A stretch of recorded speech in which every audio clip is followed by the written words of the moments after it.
Hello and welcome to our Thanksgiving Salute Your Sports special. Drew's on a bye week, but Common and Chef here with Tom Castleman. We'll talk some big NFL games, college football playoffs, what we're thankful for. We'll have our betting locks of the week, where we're coming off a huge week. The whole show had a winning record last week. We'll have all that and much, much more. Absolutely going to be a titan of a showdown in college basketball tonight. One of a similar vein that we were denied last year. We actually get to see between Gonzaga and UCLA, and of course, rivalry week in college football. The last regular season before the bowl season begins, and the college football playoff, of course, we'll touch upon as rankings have just come out. But of course, we start off in the league that makes the sports world go round, the NFL. Lots of games with teams in playoff position. I think 9 out of 15, give or take, have some sort of playoff implication. And at this point, I mean, we're coming off a week where the Texans beat the Bills. We've seen the Patriots rattle off a winning streak. Up is down, down is up. It's wild. We got some massive games coming up on the NFL this week, including 3 on Thanksgiving. Going to be a ton of fun, as it is every single week. Yeah, Tom, the way I wrote that in, 9 out of 15 have a matchup of 2 teams, not one, 2 of them that are either in the playoffs right now or 1 win back of the playoffs. Like, I originally was writing down, I was like, well, we're just going to run through these slate. Then I was like, well, we can't pick 9 games. So I picked out just 4 of them that I thought were good. I think you misspoke on accident. Texans beat the Titans. You said the Bills, but the Bills also lost to the Jaguars. The Bills lost big to the Colts. I mean, it's a wild NFL season for sure. The one that I really want to talk about first, though, is the Patriots-Titans game. This is going to be an interesting showdown, and I like the Patriots in this game. I know Tennessee beat the Rams up without Derrick Henry. I know but they went on the back of their defense. Some dumb Matthew Stafford turnovers. You look at what the Titans have done since Derrick Henry has left, since he's been injured. Only 194 total yards in that win over the Rams. They only had 264 total yards in a 23-21 win over the Saints. And then they had 5 turnovers in a 22-13 loss versus the Texans. The Patriots have 5 straight wins. They beat the Jets 54-13. The Chargers by 3. They beat the Panthers 24-6. They beat the Browns 45-7 and the Falcons 25-0. Outside of the Jets, all those other teams are competing for playoff spots. Pats had 4 picks against the Falcons and a defensive touchdown. And Cordero Patterson didn't play in that game, more of a one-dimensional offense. And it was easy for the best secondary in football. You really can't beat the Patriots if you don't really do at least one thing really well. And honestly, right now, the Titans aren't doing anything well. They aren't passing well. They aren't running well. I think the Patriots defense is too good. I think they're going to win this game. I think they're going to cover that 6-point line. I think we'll talk about Patriots Bills, who wins the division, after we run through some of our picks. But I think the Patriots are the real deal right now. Absolutely, and it's kind of fascinating. After they had, what was it, like a 1-3 start, a 2-4 start at the beginning of the season. It was one of those things we're kind of coming into, this recent stretch where they've been winning a lot. A lot of people question, and at the time, rightfully so, what's going on in New England. We thought maybe last year was an aberration with the Patriots coming back, and really what it seems like it's come down to is that it just took time for the players and the pieces to kind of gel together. Mac Jones, of course, a rookie as starting quarterback. And even with, we don't necessarily think of cohesion on defense being a big thing. But given how many players that the Patriots had out last season, or rather that opted out due to the COVID protocols that were in place, they took that opportunity to sit out a year.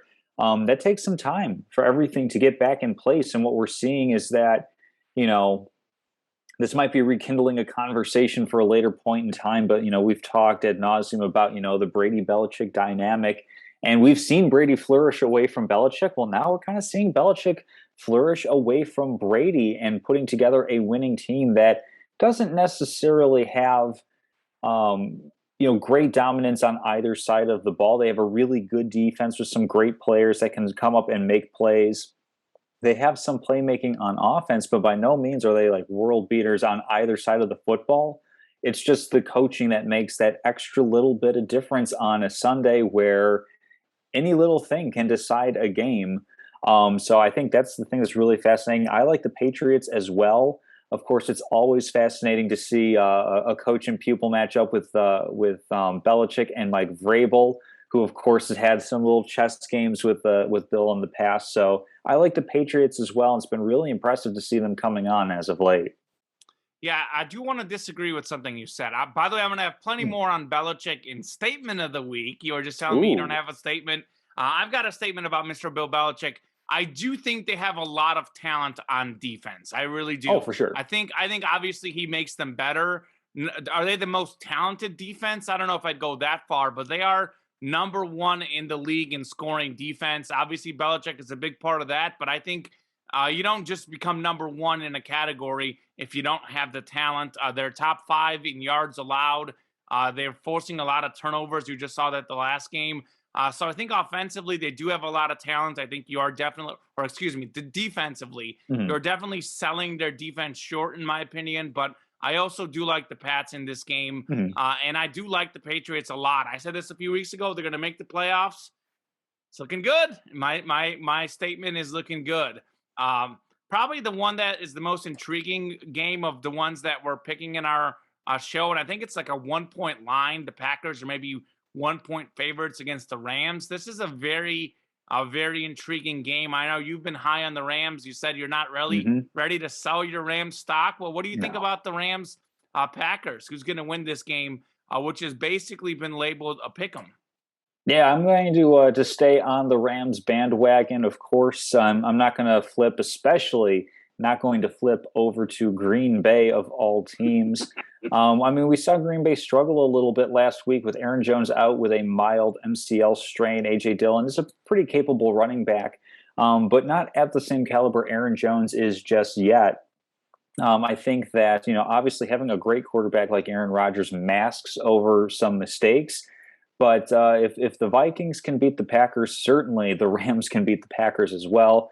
I'm going to stick with the team I've been riding along with all season long, preseason long. I think I've been riding with them since they made the Matthew Stafford trade, saying that this was the NFC Super Bowl team. So, why would I bail out here? I will bail out for no one, let alone cue Aaron Rodgers and the Packers. I have bailed out on the Rams. You heard me say that in the statement of the week. I didn't pick them to make the NFC championship in our preseason picks or the Super Bowl, but then at one point I was leaning towards them maybe, but I definitely had them in the discussion. I have bailed all out. I'm all out. You know how people say they're all in? I'm all out on the Rams. I've seen enough. I've called them a fraud. The only winning team they've beaten is the Bucs this season. And the Bucs have been prone to bad games. I mean, they lost to Washington of all teams.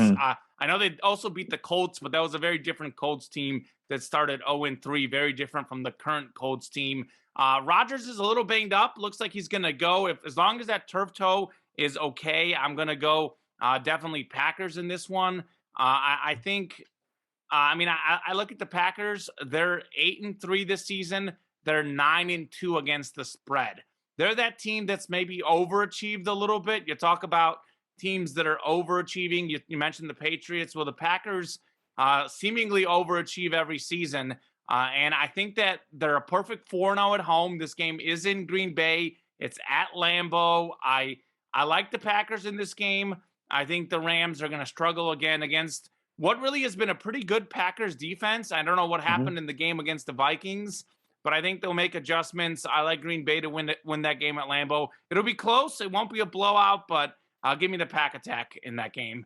Aaron Rodgers over Matthew Stafford. Used to seeing those guys match up a lot before in the division. Used to seeing Aaron Rodgers come out on top. Obviously, right now Stafford's got a better overall team than he's ever had. He's got a better crew, yeah. But I do think this. The Rams defense has also underachieved this season. And that's something that we're so deep into the season that at this point has to matter. They've dipped off a lot. They were the top scoring defense last season. They're not in the top 5 right now. They've struggled a little bit themselves.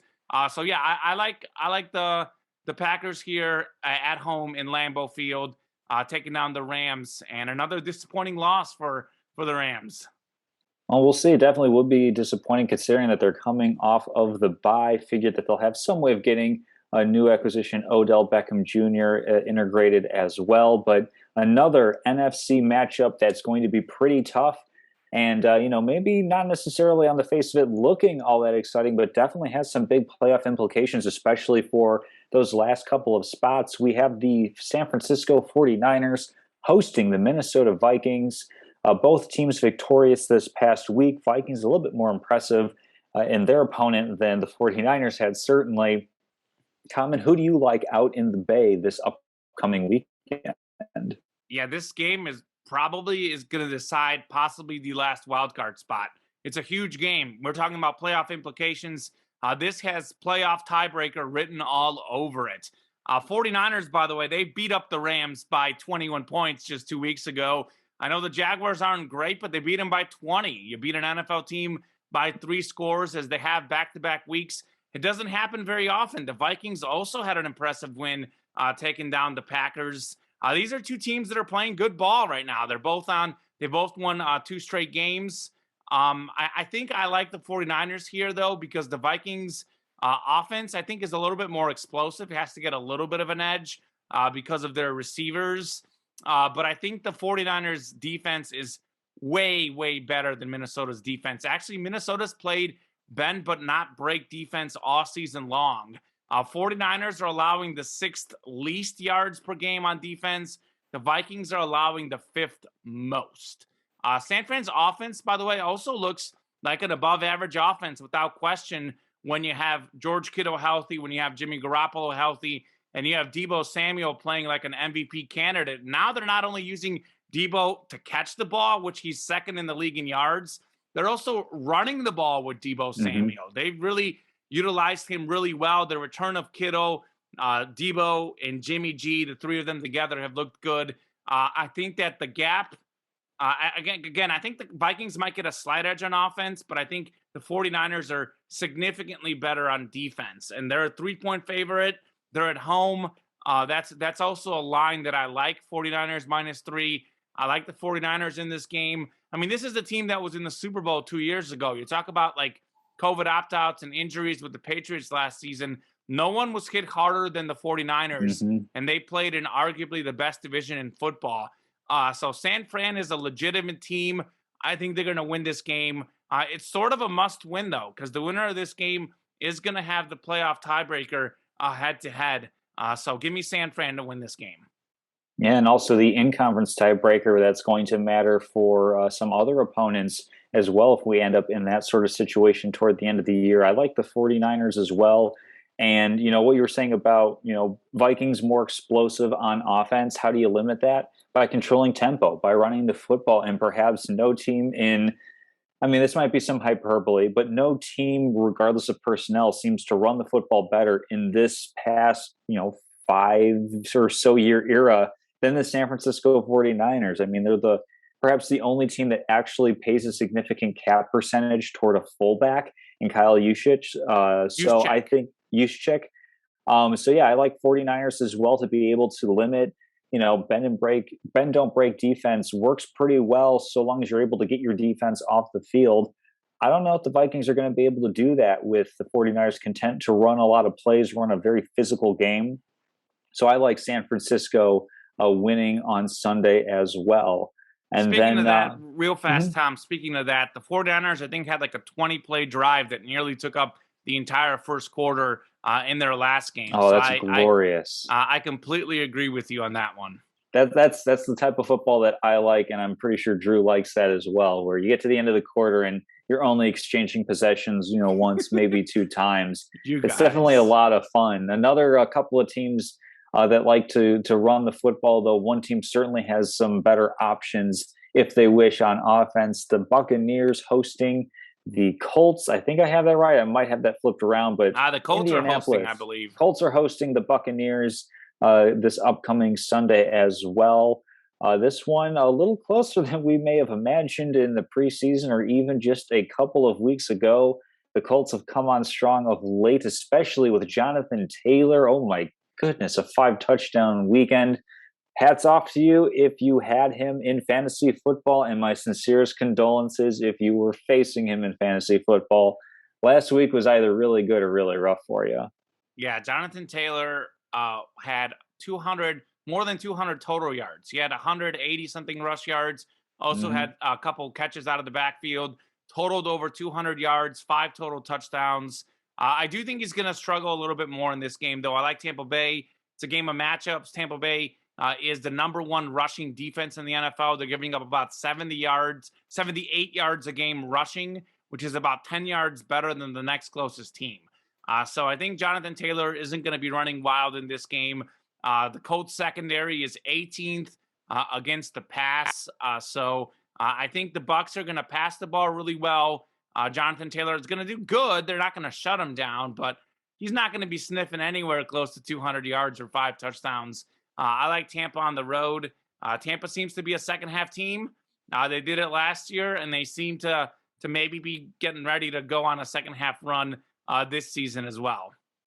Yeah, definitely going to be a more intriguing matchup than we thought, given that in the past 3, Tampa has lost 2 games on the road to some, I guess, middling teams. I mean, Saints right around 500, Washington a little worse than that, before, of course, coming home and beating up on the New York Football Giants. So not really sure where Tampa Bay is. They do have some injuries with Antonio Brown out, and their secondary has been a bit shoddy as well. I mean, my head's saying pick Tampa Bay, but I think we've agreed on all the picks. Oh no, we disagreed on Rams and Packers, but I think I'll go Colts this one. I have a soft spot for the Indianapolis Colts. Yes, you do. They were a team that preseason I thought maybe could be the opposing team in that Super Bowl matchup against the Rams. Better sense, better judgment has since taken over. But I'll take the Colts at home on this one. They're running hot, and I think that they match up decently well enough where they can maybe steal a possession toward the end of the game. Of course, just watch Carson Wentz is going to bungle this one for me, but I'll go ahead and take Colts as home dogs, I believe, this week. Yeah, it's interesting when you talk about quarterback matchups. One quarterback is much, much better than the other in this showdown. That has to count for something. But I think it's going to be a close game. The Colts winning wouldn't shock me. It's a huge game because for the Colts, they've actually got a fairly tough schedule down the stretch. They're another team that's fighting for a wild card spot. So it's going to be really interesting. All these games that I picked, they're all teams fighting for playoff spots, except for probably the Rams and Packers, who are both probably in. But that game is playoff seeding on the line. So a lot of tiebreakers to be had in those conference showdowns. Titans, Patriots also could be a conference tiebreaker. Speaking of the Patriots, they are on fire, having won 4 in a row. Earlier this season, in our preseason picks, you picked the Patriots to win the AFC East. And all of a sudden, the Patriots are now atop the AFC East. They're 7-4. The Bills are 6-4. Buffalo was #1 in the power rankings. They were, and they still might be, honestly, the highest scoring offense and lowest scoring defense. They had some great wins, taking down some good teams early in the season. Everyone was fired up about the Bills. All of a sudden, they lost to the Jaguars. Then they got clobbered against the Colts. They've lost 2 out of 3. They're now 6-4. Who do you like to win the AFC East? This is going to go down to the wire. Yeah, I mean, the most intriguing thing about this is that these two teams have not faced each other yet. So we still have a game in Buffalo. We still have a game in Foxborough. That's going to be incredible, incredible theater coming down the stretch here. I mean, I may as well stick with the preseason pick, right? If I've done it with the Rams going up against the Packers, I'll do it with the Patriots as well. Looked a little rough coming into the season, but those two teams are heading in polar opposite directions. I hope they remember to wave at each other along the way. I'll go ahead and take the Patriots. I mean, outside of playing the Bills twice, they do have a relatively easier schedule, I think. So, yeah, give me New England. Give me Coach Belichick. Give me the return of the Emperor, as I'm going to cheer for a little bit of a villain in this one. I know a lot of people are going to be going Buffalo. I'm definitely going Patriots. I'm with you on this one for sure. I think that first off, the Pats' schedule isn't that easy. I know they have still they play the Bills twice, they play the Titans, and they play the Colts. But those are all games that they can win. I can see them going 3-1 in that stretch. It's going to be decided in the next few weeks because on paper, the last 2 weeks, the Pats play the Jags and Dolphins. Meanwhile, the Bills play a couple of really easy teams at the end too. They also play the Bucks and Panthers though, so the Bills' schedule is probably a little bit tougher. But I think the Bills have been prone to lose to some of these bad teams, and they're more inconsistent. They beat. One week they beat the Jets 45-17. The next week they win 41. They lose 41-15 versus the Colts. I just don't trust them consistently on both sides of the ball, quite frankly. And we've talked about this ad nauseum, to use your word, the last couple of years. Josh Allen's fantastic, but they still don't have a running game. And if Josh Allen doesn't play great, they can have an off game. It could happen any week. I look at these two teams. I trust the Patriots defense 100% to be consistent. I don't trust the Patriots offense. I don't trust the Bills offense. I don't trust the Bills defense. But the Patriots defense is a constant for me. They've been consistent. They are constant. They've got Bill Belichick leading the way. So I like the Patriots. Obviously, those head-to-head games are going to be huge. But, if they split, the Pats are in good position, and I don't think the Bills are going to beat them twice. I really don't. So I like the Patriots. I think the Bills still are going to lose against the Bucks. I think the Bucks is the toughest opponent that either of them has to face the rest of the season.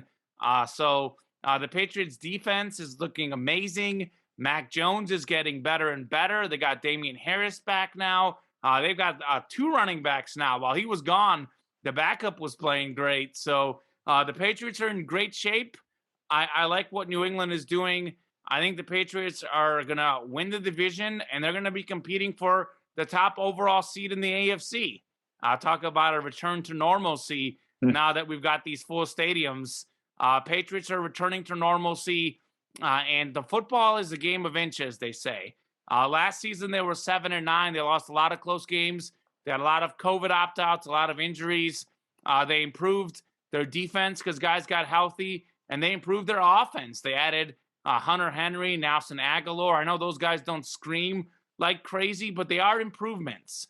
And they improved, quite frankly, like prime Cam Newton is better than Mac Jones. But I think given the Cam Newton we saw last year, and I think certainly having played with bad targets contributed to that. But I do think Mac Jones is a slight upgrade to Cam Newton of last season. So they've basically improved all over on both sides of the ball. So I like New England to win the division, and I like New England to fight. I think they're going to be a team that could be in the AFC Championship this year. Look out for the Patriots. They are a dangerous, dangerous team. What if we had a Belichick Brady Super Bowl? That would be wild. That would be, like Chris Collinsworth would just lose his mind. I don't even know if he'd be able to do the broadcast. He would just be sitting there and just complete Does NBC have it this year? I hope so, because I really like Al Michaels and Chris Collinsworth on the call. Super Bowl broadcast 2022 as we do this on some semi-live recorded air. It is NBC. Okay. Fantastic. Oh, I cannot wait. I really like the NBC broadcast. It's my favorite one by a pretty wide margin. So, yeah, definitely going to be exciting. Okay. I'm a Romo fan, but it's hard to pick one. I think I definitely like Al Michaels more than Jim Nantz. So it's a tough call, but I think I might agree with you in terms of overall broadcast. I do really like Tony Romo though, so I don't know. It's a tough call, but yeah, it'd be kind of nice to mix and match and kind of pair your broadcast teams a little bit better. But that's a little bit more of a deeper conversation. I don't know if most people care about it when they tune into a game. Actually, a surprising amount of people do care. I really think that is something people care about. It makes that game experience better. It's especially in the modern day where we have less people actually watching games, full games than they used to with NFL Red Zone, with fantasy football, et cetera, et cetera, et cetera. So, and then those are kind of that's why actually Al Michaels and Chris Collinsworth get the most, are probably the most recognizable, because they're on the primetime game. Exactly. At that point, you're not watching Red Zone. You're not outside doing stuff. It's the Sunday night, you're winding down, you're watching football. Well, you're working if you're me. I do work Sunday nights selling some sports memorabilia on an online podcast. But most people are winding down and watching football. I've got it in the background. So, well, so long as Kevin Harlan's on the radio call, that's all I'll really, really care about, because he is a favorite of mine as well. Do you remember when he followed me on Twitter and then he unfollowed me? Briefly, yeah. That was a nice little detente. It was, I tweeted about how I liked him, because I liked him as well. And he followed me and then he unfollowed me. It was actually a Mizzou UCLA basketball game. They were playing Zach LaVine and UCLA way, way back in the day. And actually, one of my former news anchors at my first TV station in Jonesboro, Arkansas, she worked with Kevin Harlan in Topeka, or no, was it Topeka or was it Wichita? One of the Kansas markets. She worked with Kevin Harlan and actually said he was a nice guy. So that made me feel better. So I guess even though he hadn't followed me, I guess he's not such a bad person.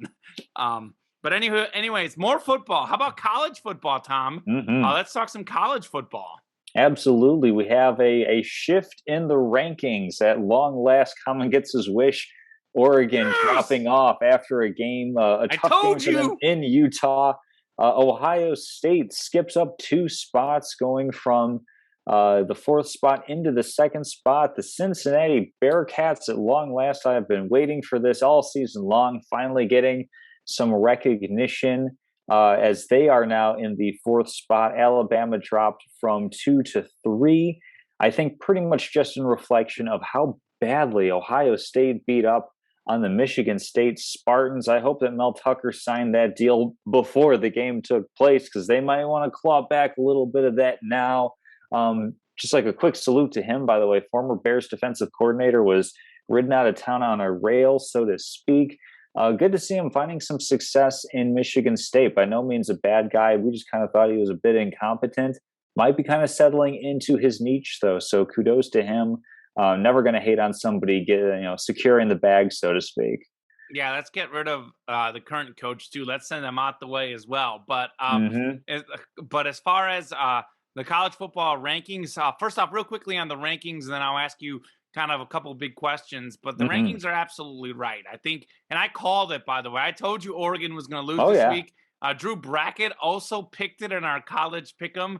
Drew and I both had Oregon losing. I think you actually picked Oregon to beat Utah, but even I did to be contrarian. I knew you were going to be picking Utah, so I was like, I'll throw a little 2-point confidence on there and hope to catch a lucky one. All right, well, a good week for you as you leapfrogged me into 2nd place, although we're still both trailing Drew by a pretty hefty margin heading into the last week here.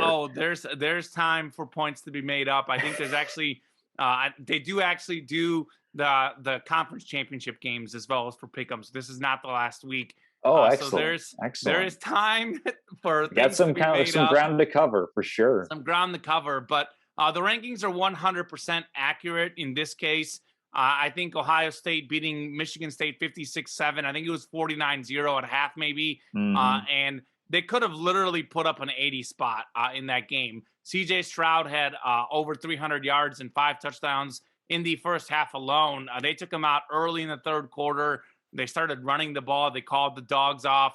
But given Ohio State's dominance, and I mean, granted, Arkansas is a good football team. There's no doubt about it. But Alabama squeaked by an Arkansas team. And, Michigan State is at least as good as Arkansas, if not better. They were ranked higher than Arkansas. And, you have Alabama winning a close game. You have Ohio State winning by 7 touchdowns. So it made sense. Ohio State absolutely deserves the number 2 spot. Georgia's the only undefeated Power 5 team. They deserve the number 1. And Cincinnati is a solid 4 to me. I think Cincinnati deserves that ranking. Michigan is 5th, but they're going to slide after they lose to Ohio State. Notre Dame is in the 6th slot. The problem for Notre Dame is they lost head-to-head to Cincinnati. And if Cincinnati goes undefeated, Notre Dame has no chance. So here's the big question that I'll ask you. What's more likely, that we see these 4 teams in the playoffs right now, Georgia, Ohio State, Alabama, and Cincinnati, all 4 of them? What's more likely, that we see all 4 in the playoff, or that one of them does not make the playoff? What's more likely? I mean, and who would be the team that would sneak in, who's likely to sneak in, for you? So I think we are more likely to see yet another change in the rankings. And quite frankly, I think that it's going to be because Georgia's going to beat Alabama. And we're going to look at, say, a Big 12 champion potentially between Oklahoma State or Oklahoma, who's got a championship and only 1 loss.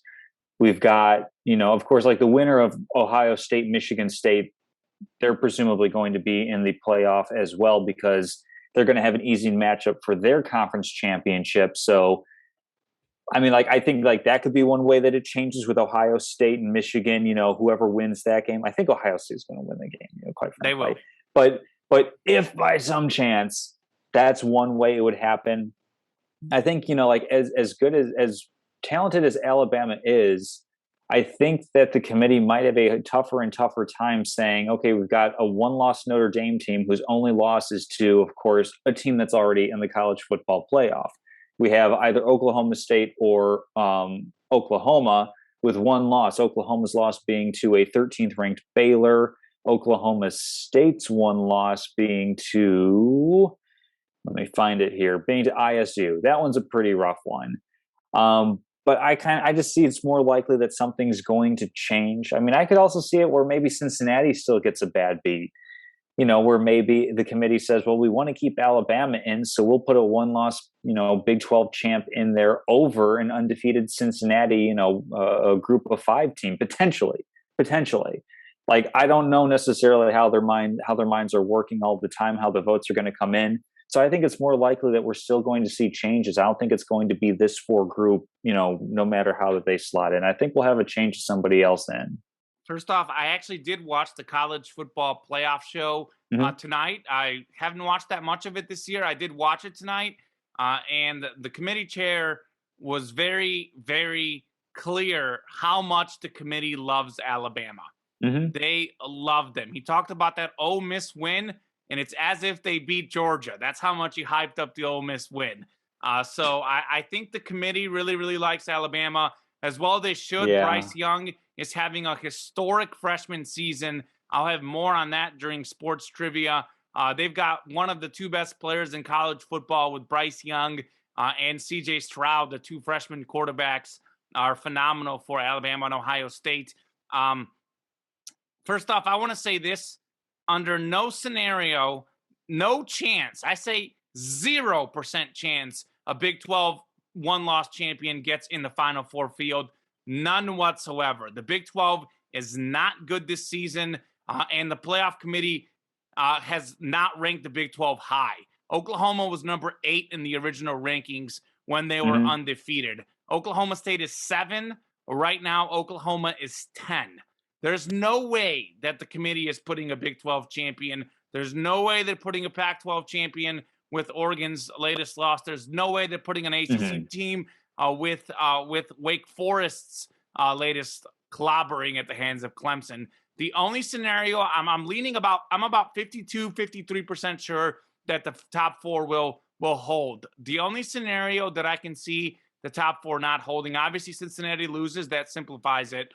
But it'll go down to that SEC title game, and how close is it?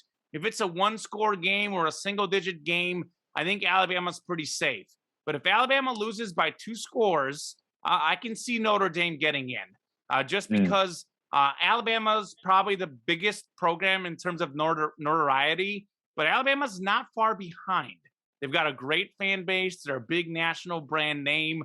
Alabama's going to get, if an advantage, a very small advantage. It's sort of like a tiebreaker, like who travels, who's the brand name program, et cetera, et cetera.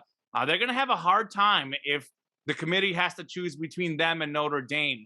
Notre Dame doesn't play in a conference. They won't have a conference championship. They only played in one last season because of COVID. They'll beat Stanford this week. Stanford's not a very good team, even though they beat Oregon, because I told you Oregon wasn't a very good team.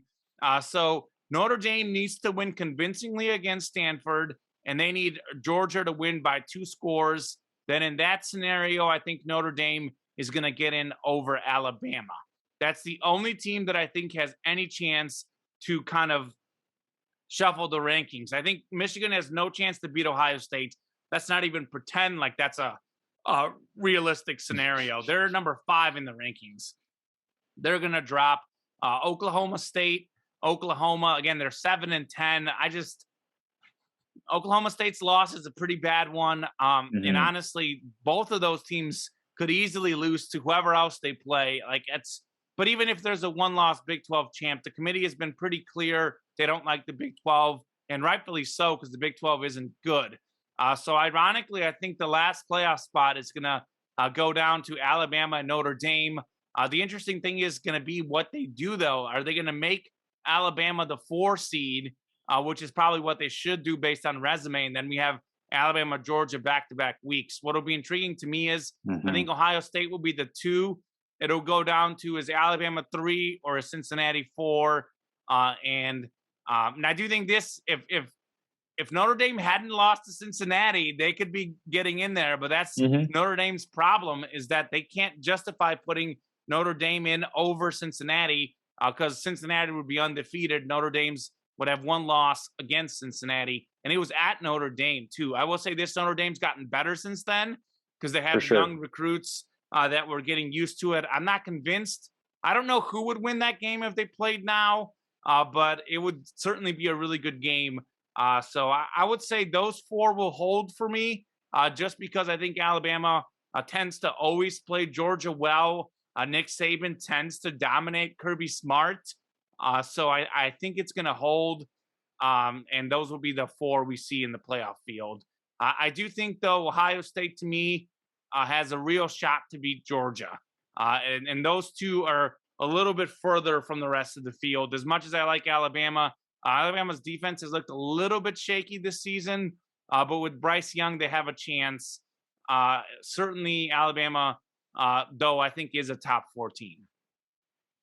Absolutely. Well, it'll be really exciting to see how these last couple of weeks play out with rivalry week followed up by conference championships. I'm sure we're going to see plenty more upsets along the way. One game where I think, we kind of touched on it a good bit, and probably we're both leaning the same way in terms of no upset, is Michigan and Ohio State playing this upcoming week. I think we both agreed, Ohio State's going to win this game. We both think that Ohio State's an incredibly talented team putting things together at the right time. So we'll move on to the secondary question, what I like to consider the Al Michaels question, where he talks about, points might only matter for a couple of households in the nation watching the game. At this point, it's the spread, of course. I don't have the latest line in front of me right now. It's 8 right now. 8 points between Ohio State and Michigan. What do you think about that? I would throw down your mortgage on Ohio State winning this game. I think it's on winning the spread, 8-point spread. It's at Michigan, number 2 against number 6. Jim Harbaugh is 0-5 versus the Buckeyes. I'll also have this pick in locks of the week, but I'll go ahead and I'm adding it now. I'm legit. When you said 8 points, I am legitimately like, oh, that's better than any of the other NFL games I picked. Yes, it is. Harbaugh's 0-5 against the Buckeyes, about to be 0-6. Ohio State is simply way more explosive, scoring about 47 a game. Michigan just 37.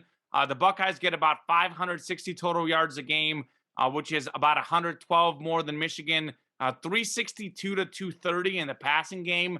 Michigan can't keep up with that Buckeyes passing game that's only been getting better and better. I mean, C.J. Stroud had more than 400 yards and 5 touchdowns in the first half against Michigan State. They barely threw the ball in the second half.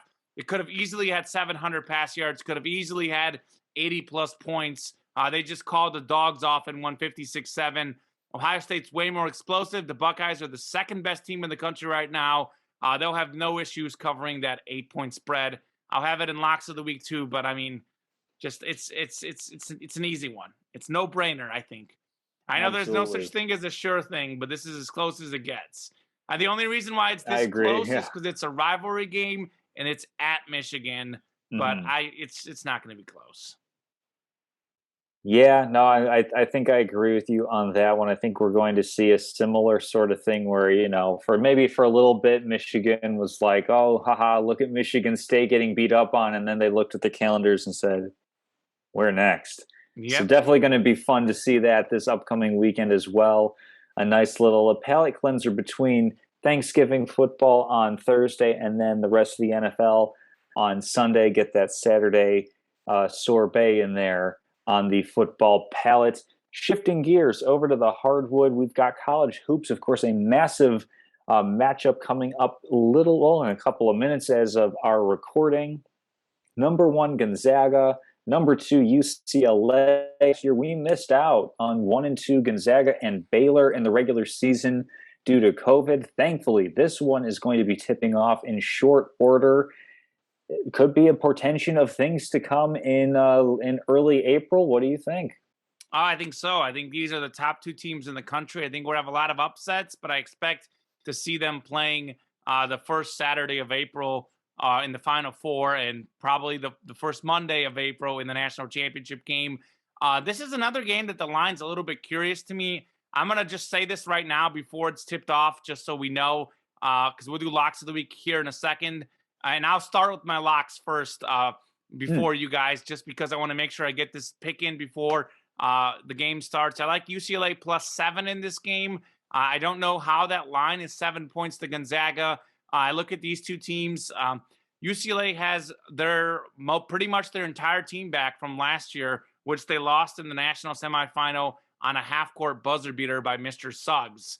Kispert and Suggs are gone for Gonzaga, and then you still have Johnny Juzang, the best player on UCLA, Campbell, Jaquez. I know Gonzaga got a bunch of really good recruits, but sometimes it takes a little time for the recruits to get used to the top-notch college action. I also think UCLA already had a top-notch team they've played in Villanova, which they won close. I think that should help them in this game.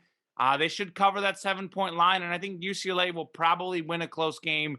But I know, Tom, you and your Drew Timmy mustache-like look, inspired by Drew Timmy himself, is probably going to go with Gonzaga in this game because you are a Tom Timmy fan.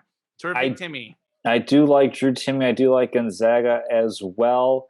Yeah, I think I'll lean toward them winning the game outright. I certainly think it's going to be a close one. This, by the way, this is just pure whimsy on my part. As you know, we're just kind of like winding into Thanksgiving. Had a Friendsgiving last week where I went full goatee. Decided, you know what? I'll try the handlebar mustache, see how it goes. Don't know if I'll keep it for Thanksgiving. I might want to tame things down a little bit for some family photos. Or maybe not. We'll have to see. Can't wait. Cannot wait. No, I like Gonzaga and a slight edge. Definitely, I think you're more than fair. I think 7 points is a little bit wide this early in the season, especially when you consider UCLA went up and beat a very good Villanova team earlier this year. Certainly thought this would be a much closer line, but we'll see how the game plays out. Yeah, we'll see. Maybe Vegas knows something I don't. But speaking to locks of the week, I will go ahead and recap last week. First time in a while where all three of us had winning weeks. I actually had the best week, which is something that's also been a rare occurrence lately. I had Patriots -7 at the Falcons. That was correct. They won 25-0. Bears +6.5 against the Ravens. That was before Lamar Jackson. But even after the Lamar Jackson, it closed at like 4 or 5 points. I would have covered it anyways because the Ravens won 16-13 only by 3. They should have lost. The Bears gave up a late touchdown there. Also missed an early field goal in that game too. But nonetheless, I covered the 6.5 line. I had the Chiefs -2.5 over the Cowboys. Got that one right. They won 19-9. The one I missed was Packers -2.5 against the Vikings. The Vikings won by 3. Then I easily got this one. Saints-Eagles over 43.5. The Eagles winning 40-29, so 69 points.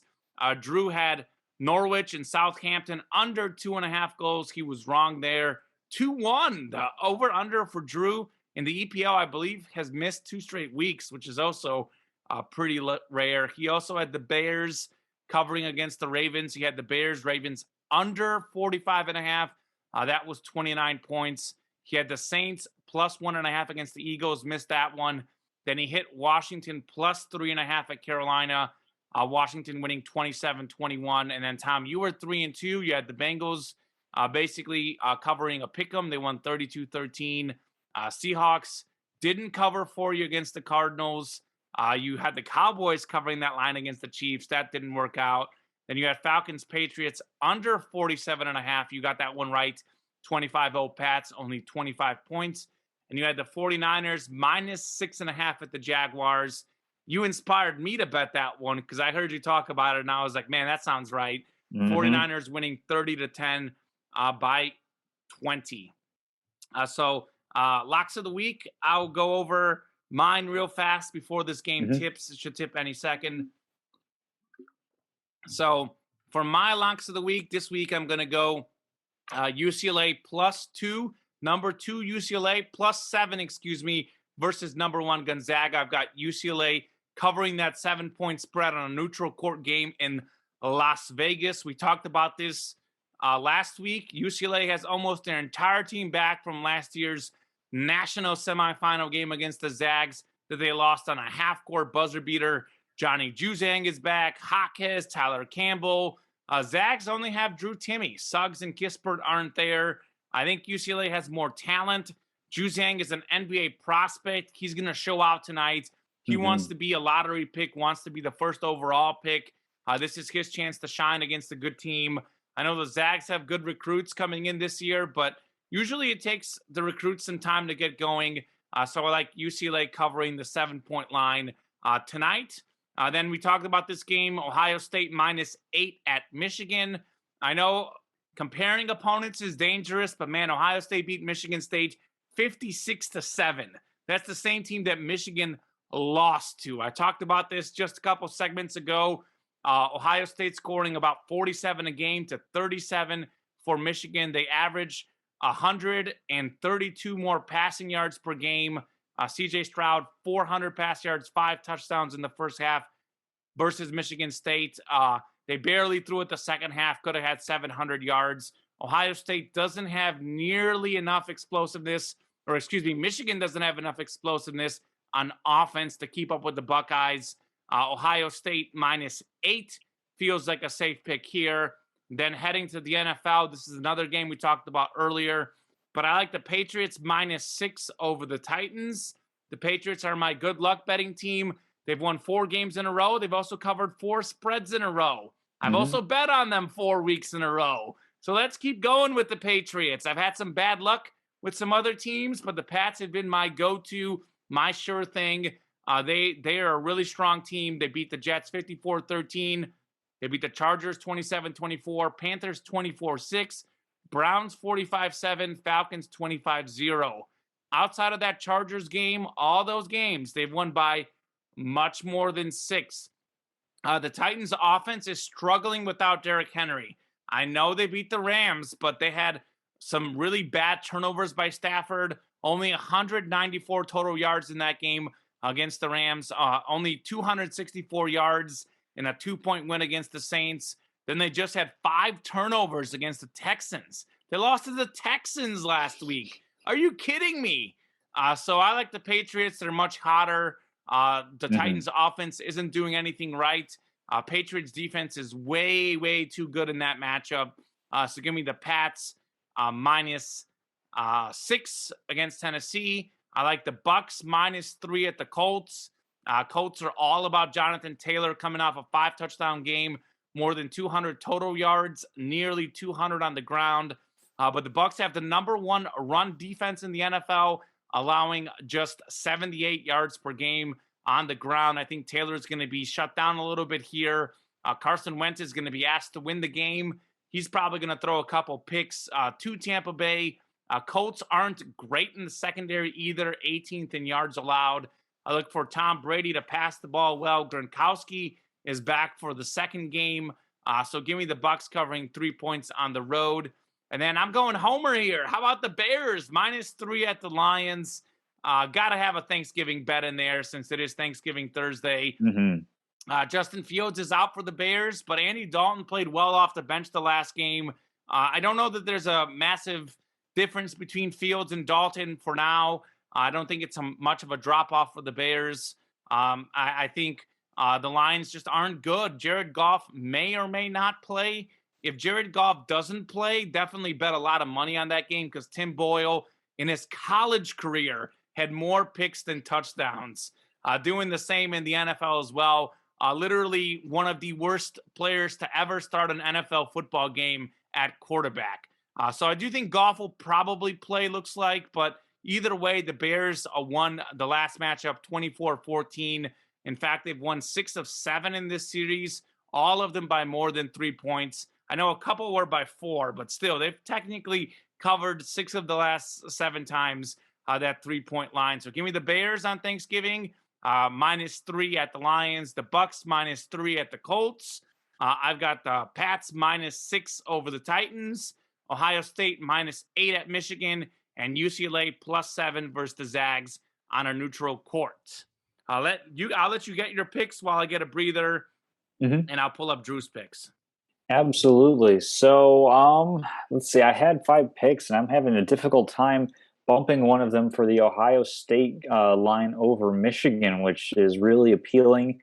So I think that I'll leave that one off my card because you and I actually have another pick that is similar. So we'll just match up on one this week. I will also go Homer on Thanksgiving, Bears -3 against the Lions, which, we both know what's going to happen now. You realize this, right? They're going to lose. I'm resigned to this fate. Yeah. So makes me feel better that we'll do it together, Tom. That'll be in the Thanksgiving spirit, to be sure. So yeah, I'll go ahead. I'll bump that Ohio State Michigan line. I like that as well. But I like my other NFL picks. So I'll just go with a straight NFL card here. So I have Bears -3 in Detroit. I am going to go with the Chargers covering 3 points on the road against the Denver Broncos. We talked about it earlier in the show. Rams +1 at Lambeau Field. Give me the Washington football team covering a 1-point spread at home against the Seahawks. They have just not looked good. Russell Wilson, I thought, might look a little less rusty against a pretty banged-up Cardinals team. That was certainly not the case. Washington football team looking a bit better with Taylor Heineke improving, Terry McLaurin, and Antonio Gibson, of course, facets on the offensive end. And then I think, let's see, I've gone over 4 picks. So the last one's going to be Panthers -1 over the Miami Dolphins. Christian McCaffrey bound to make a difference at some point in time, and Cam Newton with a little bit of pep in his step as well for the Panthers. I think as he put it, he's back. So yeah, Panthers -1, Chargers -3 over the Broncos, Rams +1 in Lambeau. Washington football team covers 1 point at home against the Seahawks, and then the Bears will let us down on Thanksgiving in more ways than one, but I'll take him here on Locks of the Week. Awesome. Well, I'll pull up Drew's picks. We did get a confirmation from him. A couple picks changed, but he'll keep the Bills -6 at the Saints, which, by the way, is another game that I had written down. Didn't pick it, but Bills tend to be up and down. After a bad week, they have a really good week. So that could be a decent pick for Drew. He has Bears Lions over 41 points. That'll be interesting. That's a very low over-under, but it could go either way. The thing is that with injuries, like Akeem Hicks out, Khalil Mack out, the Bears defense isn't good, but the Lions offense is equally not good. Yeah. It's the movable object meets it's the unstoppable force. So the stoppable force and the movable object meet. Who's going to win? Yeah. It'll be interesting. So yeah, Drew has Bills -6 at the Saints, Bears, Lions over 41, Bengals -4 at the Steelers, then Titans +6 at the Patriots. He had +6.5. I guess we'll give it to him because he found it on a different site, and he has Leeds United, Brighton under 2.5 goals in EPL. So looking forward to it. Locks of the week. You guys are really close. I think you're still a game ahead of him. But I'm closing in. Had a good week this last week. So we'll see what the standings go. Moving on we'll do sports trivia, then we'll do statements, and then we'll do our little Thanksgiving chat. So, do you have sports trivia? Because I have a good one. I don't know if you had time to look up sports trivia. I did have time to look up some sports trivia in the spirit of Thanksgiving, and of course, the sport that is synonymous with Thanksgiving, football, specifically the NFL. I actually came up with a couple different things. So, do you want to do either of them, both of them? How do you want to go? Let's just start with the one that you think is better, and then we'll Okay, see. so Unless they're related. If they're related, just do both.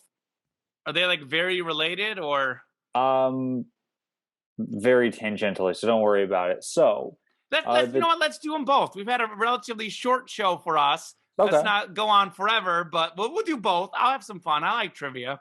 Okay, I will give you 5 guesses and 5 guesses only at this. Okay. There is only one franchise in the NFL that has never played on Thanksgiving Day. Can you name that team? 5 guesses, then I got to give you the answer. Okay, that's fair. One franchise that's never played on Thanksgiving. So if you say the Lions, the show ends right now. No, I know. So I was going to say you might as well eliminate the NFC North and NFC East because you have the Bears and not the Bears, excuse me, the Lions and Cowboys that play every year. Of course. One franchise that's never played on Thanksgiving. I had a guess first, but I know they played a couple years ago, so I'm not going to guess the Texans because my first thought was a relatively new franchise. I'll go Jaguars. Will be my first guess. That's it. Number one. Great job. Woo! The Jaguars are the only team or the only franchise that have never played on Thanksgiving. And it makes sense. There's no reason for them to face the Cowboys or the Lions, and nobody's going to put them in the nighttime primetime spot anytime soon. My reasoning.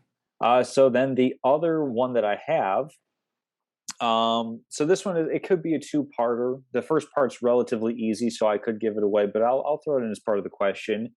Which team has the most wins on Thanksgiving Day, and which team has the most losses? Well, the Cowboys have the most wins. The Lions. It's the Lions for both. That's the easy one because the Lions have been playing on Thanksgiving Day since, was it 1934 or something like that? Longer than the Cowboys. So we'll go with this one. Which team has the second most losses on Thanksgiving Day? Well, if it's the Lions that play the longest, it's got to be the Bears, right? Nope. But you're in the ballpark. The Vikings. No. The Packers. Packers have the second most losses on Thanksgiving Day at 20. Wow. I know, that was surprising to me as well. I mean, you have the Bart Starr years in the 50s and 60s. Of course, you've got Favre in the 90s. But yeah, 20 losses for the Packers on Thanksgiving Day. What's their record? 20? Do they have... I didn't look up the record. I just found it as Lions were the most losses, which makes sense. And then second most losses, Packers. So that's all I have for trivia. Just a couple Thanksgiving-related items. I like it. And I can see that, too, being the Packers, because I can also see them being matched up against the Cowboys, because those were top-level teams in the 90s. Quite frankly, in the 60s, maybe, they're two of the name recognition franchises. So I could see them being matched up against the Packers and also matched up against the Lions. And I can also see them being on the primetime game. So that's probably why they're up there. I bet you they're probably around 500 is my guess. I don't know if you're looking that up or if you want to, but, if you'll find it. While you do that, I'll hit you with my trivia question, Tom. Okay.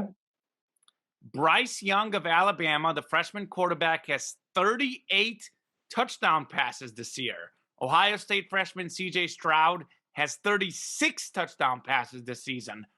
Both of them could and probably will, because they do count bowl games and playoff games as part of statistical seasons in college, to be frank. So both will most likely break the freshman single-season touchdown record. Freshman quarterback, most touchdown passes by a freshman quarterback in college football history. 38 for Young, 36 for Stroud. Both are likely to break this record. Who currently holds the record, and how many touchdowns did he throw? Most touchdowns passing, only passing, not total touchdowns, by a freshman, only a freshman quarterback for college. It's a guy that you watched play, so I'll give you that clue.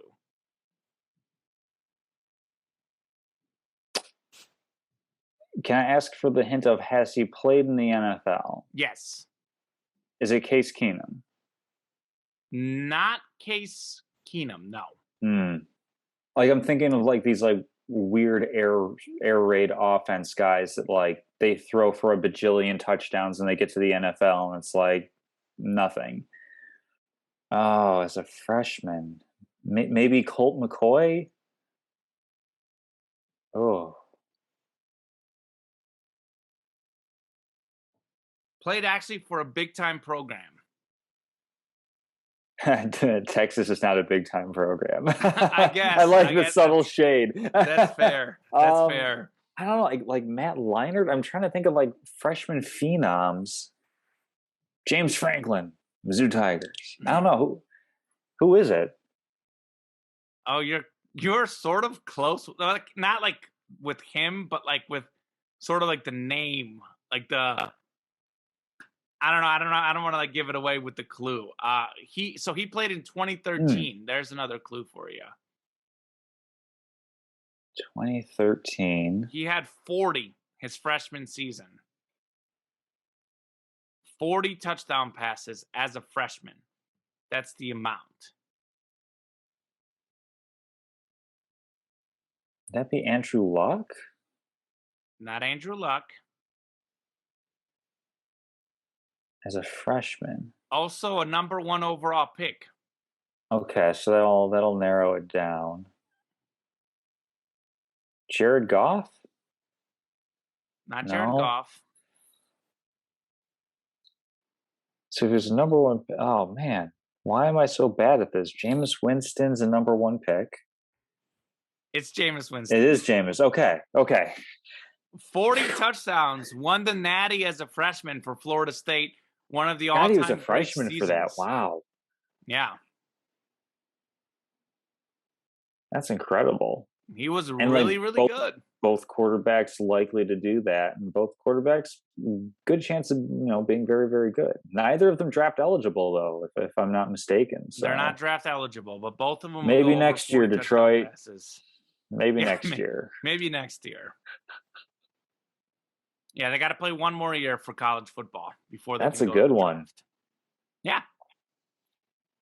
So, all right. So statements. Do you have a statement, Tom? I guess the only statement of the week that I kind of have is like I've been like toggling around the news and everything is seeing that there is a greater and greater likelihood that baseball is going to go through a lockout. They're going to go through CBA negotiation this upcoming off season. And quite frankly, it's just awful how that's going to be taking place. We've already seen a number of bad press stories coming out about the MLB in terms of, some teams changing their names, with the Indians now officially becoming the Guardians. We saw with the COVID pandemic how owners definitely wanted to stick to 60 games and 60 games only, and really held the ball on that one and just waited out the clock when they could have come back much, much sooner and played a lot more games, but they didn't want to because they didn't want to be paying players to play games that weren't in front of home crowds, quite frankly. And another story that's not talked about quite as much is the contraction of minor league baseball as well, and teams that play in cities that ordinarily wouldn't have a home team to root for because they live in rural areas. That's been another unfortunate thing in how minor league players are not treated as well. And we're just seeing this continue. We're seeing this with Ronald Acuna and the deal that he signed coming out of the minor leagues. Wander Franco is probably going to be getting a big deal as well. But there's going to be a lot of contention over this CBA. I hope that it's not too bad. I hope it doesn't carry into spring training between players and owners, the players saying, hey, we need a little bit more power because 7 years of control on a contract is a little bit too much. That gives franchises a lot of leeway. There are a lot of things that could be fixed. I have plenty of ideas, of course, on how to fix them. As you well know, I'm pretty creative with these solutions. But as of right now, my statement of the week is I know it's going to be going to a labor lockout. I just hope that it doesn't carry on too long because baseball is unfortunately kind of teetering in its popularity and its relevance in the North American zeitgeist. I hope that they can seize an opportunity to actually get ahead of some things, iron some solutions out, and come back strong in spring training as pitchers and catchers are reporting in, gosh, just a couple of months from now, late February. So Rob Manfred, I think, is the baseball commissioner. We got to add him to your phone list, as well as we've got who was it? You've got the NFL, Roger Goodell. I think you have Adam Silver as well. Adam Silver, and whoever will take me at the IOC for Olympics, as Olympic Island is still very much an idea in play. Olympic Island is still in play. I like it. I agree with everything you said. I don't know, the specifics nearly as well as you. You're really into the economics. I'm more of a stats, game guy. But as far as, my first thought on anything when it comes to lockouts in any sport is that it shouldn't happen, because both the owners and the players are making insane amounts of money. So they need to figure it out and, play the game. But as far as the MLB is probably the most misrun league in professional sports at the moment. They botched their chance when they could have come back early because of COVID. They waited a while to come back, had the chance to have that spotlight on them, missed that opportunity, even though they had basically spring training facilities that they play ball in isolated facilities. They could have literally rolled out the spring training schedule. But so I agree with everything you're saying. As far as my statement of the week, I would say this: Bill Belichick is still the best coach in the National Football League. He is still the best general manager in the National Football League, the brightest mind in football, probably in the world. National Football League, college or high school level, Canadian Football League, wherever it may be. I'm not a Bill Belichick fan. I think he's a grumpy guy. I don't like him. I don't like the Patriots, but I respect him so much. He is still the best coach in professional sports, for sure, in the NFL. People were ready to write him off. We talked about this earlier. You actually almost teased my point for me, that people were ready to write off. Quality programming. The quality programming. People were ready to write off Bill Belichick because Brady won the Super Bowl without him. The Pats didn't make the playoffs. They were 7-9 last season. They had the most COVID opt-outs. They had tons of injuries. They were close in a lot of games. Well, when the defensive players come back, it shows you what happens when they upgrade the offense with a new quarterback, a new receiver, a new tight end, a new running back. It's natural to have a transition year when your star player leaves. It's natural at some point to have an off year. I mean, everybody is human. All these athletes are human. You can't be on top of it all the time. But Bill Belichick is on top of everything. He made the right pickups for the Patriots. He's got them going in the right direction. I think he's still the best coach in football, and I would not write him off yet.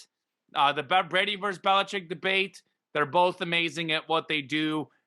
Just because Brady won a Super Bowl right away, I wouldn't say that he's won that argument, because Bill Belichick is a phenomenal coach. That is my statement of the week. And now, before we call it a night, let's go over Thanksgiving. So let's start with the sports side of Thanksgiving. Then we'll end on just general Thanksgiving shout outs, because I do have a couple of Thanksgiving questions not in the rundown for you as well. So first off, Tom, what are you thankful for in the sports world at the moment? Gosh, I am thankful for so many things. I think that a big one is that I'm thankful for some parity. I'm thankful for the fact that we're going into the NFL. And if you look at some of our previous shows and where we've gotten to, I mean, we've gone from talking about, the Buffalo Bills being the second coming of the Kansas City Chiefs to possibly the Kansas City Chiefs just being the second coming of the Kansas City Chiefs.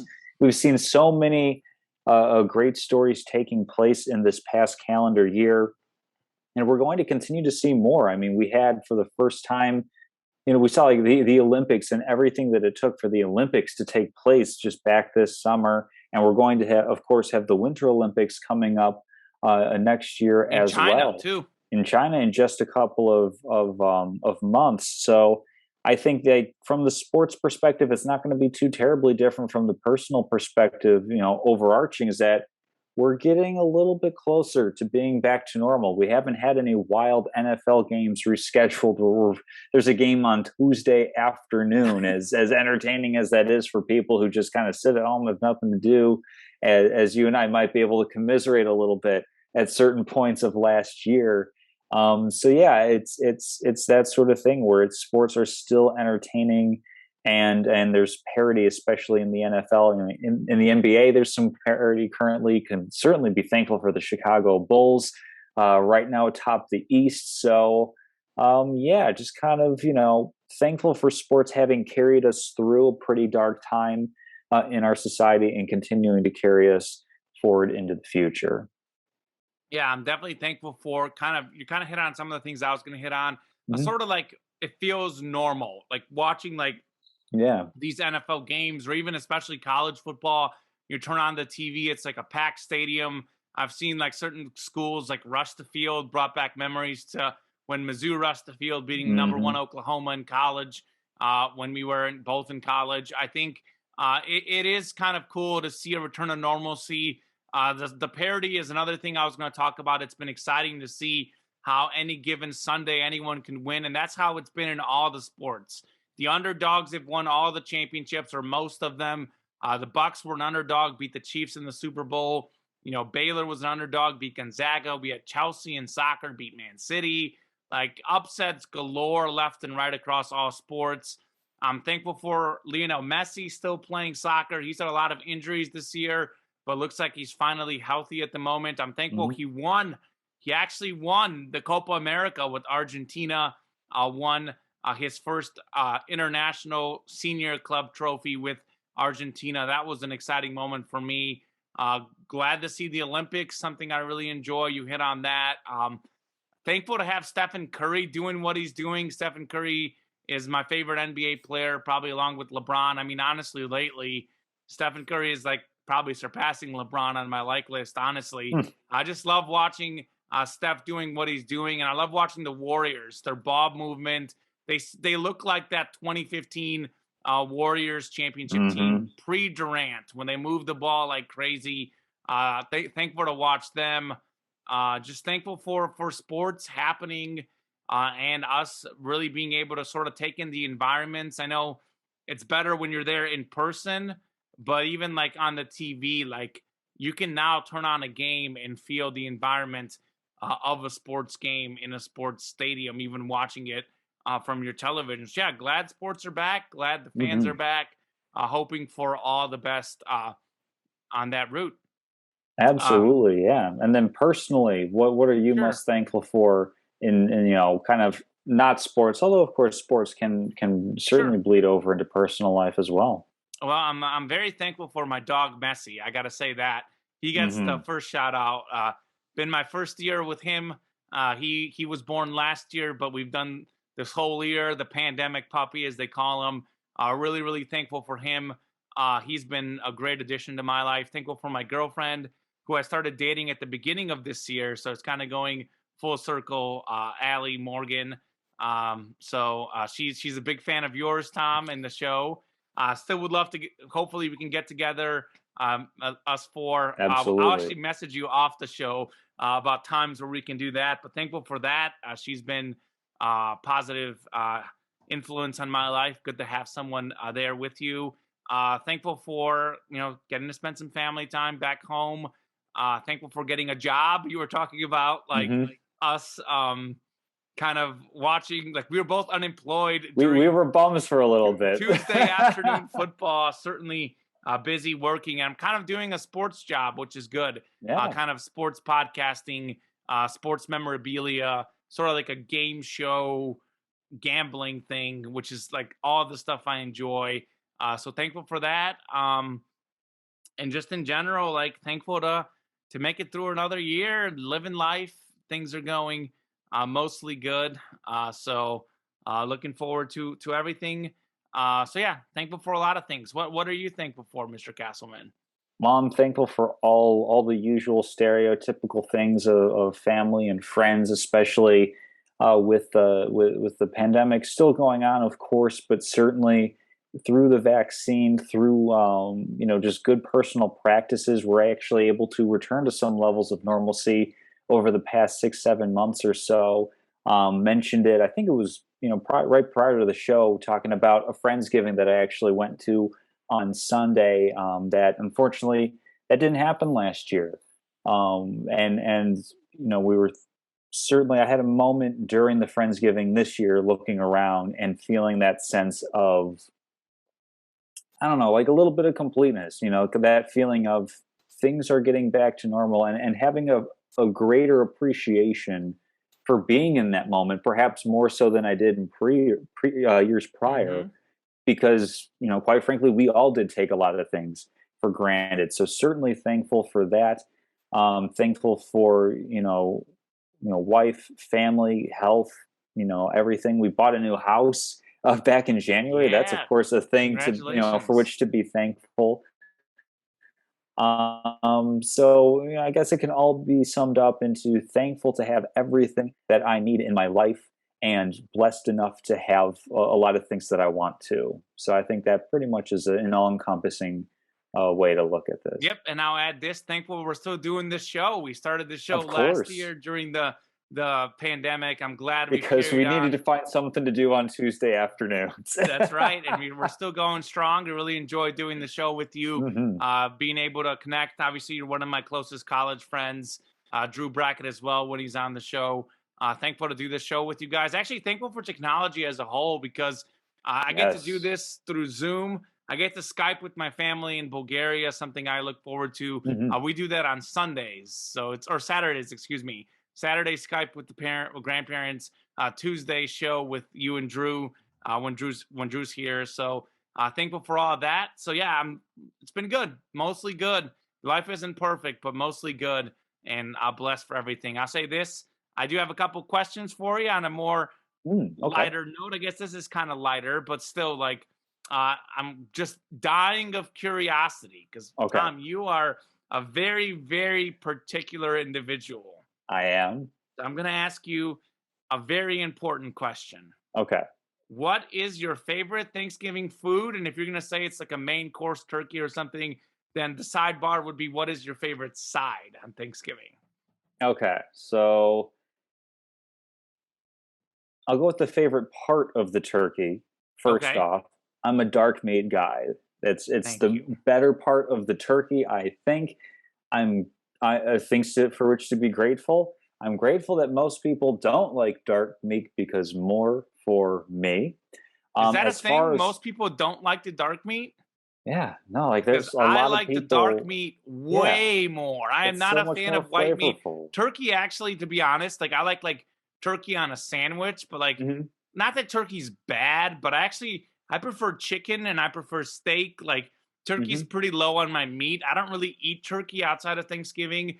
I do think the dark meat turkey is on par if cooked right with a chicken and a steak. But what really gets me off the turkey is the high percentage of it that it is white meat. So I Hmm. 100% agree with you. I'm Yeah. definitely a dark meat guy. Everyone in my family is too. So I'm surprised that I didn't know that was a thing that people like the white meat Oh because yeah. it's very Right. dry and not very good.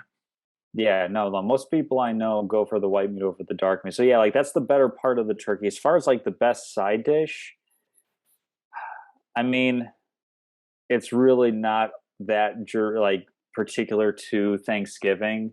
But if there is a bread or a roll or something like that is my biggest weakness, period, Mm, is bread. I don't really do stuffing. Like you mentioned in particular, like my ideal plate is basically like turkey, bread, and or rolls of some kind. I'll go Brussels sprouts for some healthy. I'll go for some okay. green, and then cranberry sauce over gravy if I'm putting together like a plate. And then of course pumpkin pie is the dessert. Although That was my next question. I'm You I'm already beat I'm me to it. I'm willing to take some shot. I know that there's going to be people that say definitely sweet potato pie over pumpkin pie. So I know I might be in a little bit of a minority on that one, but pumpkin pie is definitely the way to go for me. I'm an apple pie personally. So That's a good one. that's It's like what standard apple, or do you do like French apple or something like with the crumble on top? either Like or. Doesn't matter so long as it has apple. Yes. Oh my God, I love apple pie. So that was actually my next question. The dessert. So Has to be pumpkin. has to be pumpkin. Yeah, pumpkin's also very good. You can't go wrong. I love mashed potatoes. That's probably my favorite. But also a dark meat guy. So those were my important questions, Tom. So I'm yeah, we're looking going to be forward. sharing a lot of things on Thanksgiving plates, so to speak. So yeah, That's no, right. that's good. Looking forward to Thanksgiving. Looking forward to the football as well. Family, friends, food. The F's, the four F's of Thanksgiving. They're all equally important. Don't let someone tell you one is more important than the other. Okay, maybe family is the most important, but the rest are Yeah. pretty close. So enjoy your F's on Thanksgiving, and we're going to be back next week, kind of looking over some of these crazy games this weekend and talking more sports. Have a nice day, Tom, and have Have a a nice blessed day, Thanksgiving, everyone everybody. else. Yeah, happy Thanksgiving to you and everyone else. Send the same to Jenna and your parents as well for me. Of And course. that'll do it for this show.